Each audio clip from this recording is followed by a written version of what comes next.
Winner over in Paris earlier on in the season, who goes in with James Doyle to complete the line. That's it. All four of them are in. And they're off. A perfect break. For the Group 3 Bottoms Thoroughbred Stakes, they run over 1 mile. Brian Moore is keen to just galvanise King of Cities to go forward on the outside of Diego Ventura. Then towards the rail is Seagulus 11, and Colin Keane is quite content to drop out Cosmic Year as they make the run now on towards the intersection of the courses. They'll return back towards home via the lower turn, which is the one nearer to the grandstand, so a shorter run in. And it is on the inside rail that Seagulus 11 comes through now to head the field. On the outside, Diego Ventura is racing in second, and very shortly they'll start to run downhill. Despite being shaken up to go forward, King of Cities now is content to be in third place. He's just racing a little keenly now on the outside of Cosmic Year, and now they're about to go through halfway in what is the 40th running of the Bottoms Thoroughbred Stakes. They're led into the home straight by Seagulus 11.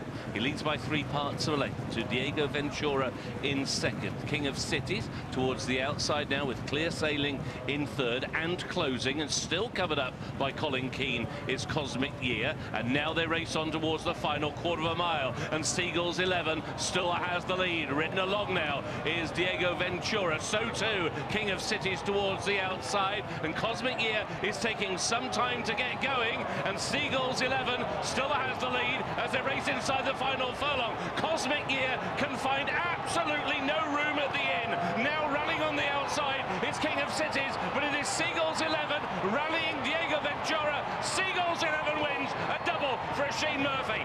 In second came Diego Ventura, followed home by King of Cities and Cosmic Year.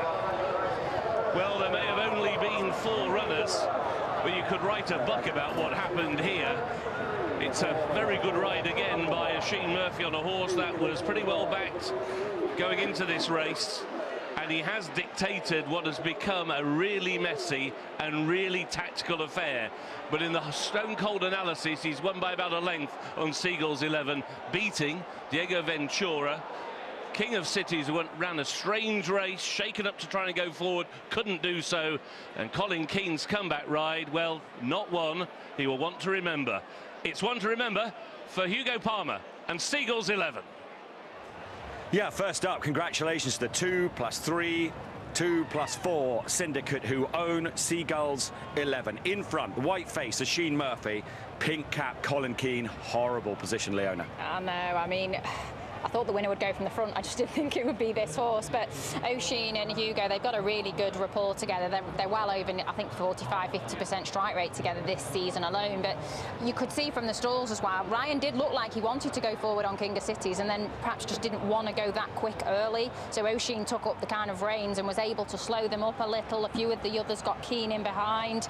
Colin was happy to take the medicine and sit out the back, but you never ever saw that happening. I mean, it's only a 4-runner race, but unfortunately when you get boxed in and you've got nowhere to go, he got horses on his outside, and I'm sure on the head on there looked to be a gap coming, didn't there? And of course Oisin absolutely, kept his horse back straight, closed the gap on the rail, nowhere for Colin to go.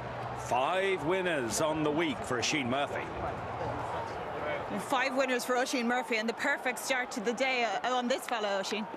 Yeah, really happy with him, Sally, and he needed gelding, and he's improved an awful lot for it. He can concentrate, relax a little bit more.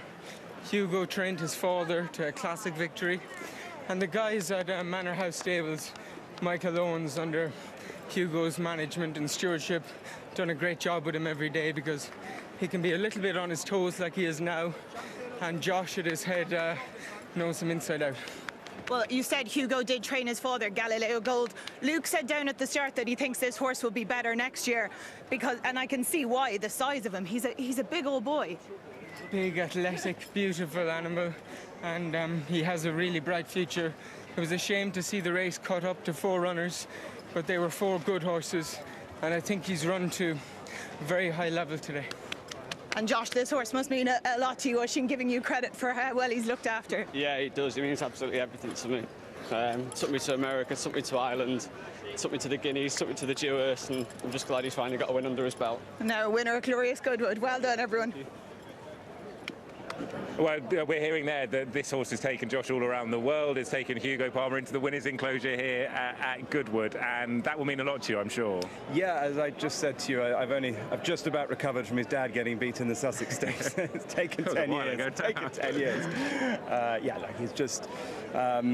We probably overfaced him a bit last year, and he danced some pretty big dances. But he's a very generous horse. You can see they weren't getting past him there, and he's quite a handful. Not an easy horse to train. Geldingham's made a bit of difference, I think. But as you say, he's taken us all around the world, and I don't think we're done yet. The Golden Eagle in Sydney has already been mentioned. Really? Yeah, I think so. Why not? It's great to hear that. You know, roll the dice. It's such a valuable race. It's a $10 million race. Yeah. When can you say that in England? Yeah.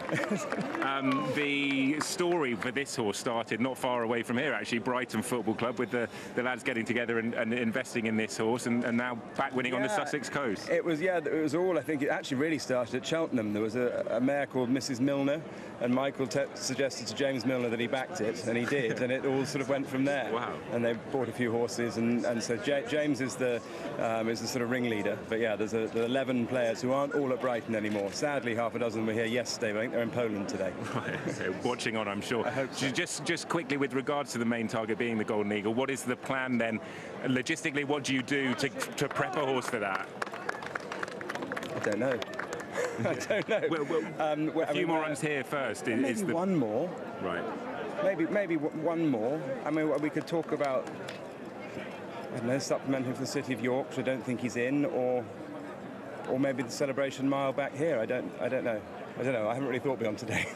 You can call your old boss down under. She can help you with the logistics when you get there, Gay Waterhouse. She might not be quite as generous with me now and training against her as she was when I worked for her. We'll see. It's a great story. Well done today. Thanks, Ollie.